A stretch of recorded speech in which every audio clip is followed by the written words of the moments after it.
سلام حسب اسلوبنا والمواجب على الشيوخ معربنا المجاني اللي لهم في الطيب اساس ومقاضب في وقتنا الحالي ومضى الزماني ومن بعدها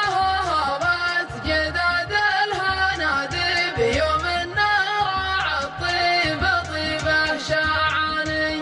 بين عضب عبيد زبنا لطالب مضيف الغايب حيل سماني يوم العتب يذكر اسبع بالطيب قال معالو واجبه لو ما لفاني فعلا تسولف به طوال الاشانب تداوله الناس قاصي وداني والمدح في الطيب نجاة من العيب الطيب في ذكره تزين المعاني والطيب يذكر والمشاعر منادي بالشعر يفخر فيه طوال اليماني اللي ما نازلهم بروس المراقب مثل الحرار اللي تعلى المكاني لا من دعاني طيب الصيت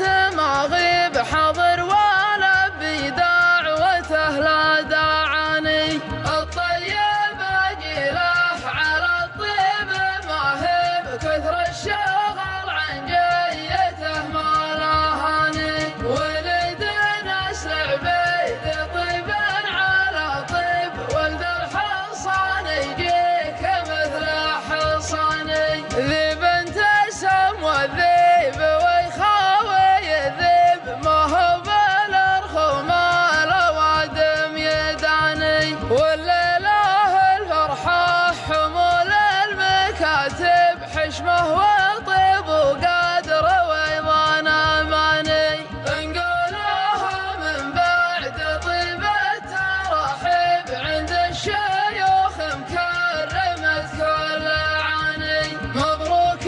يا شوقي عذر الرعابيب وعسى حياتك بالفرح والتهاني الشعر من ضمن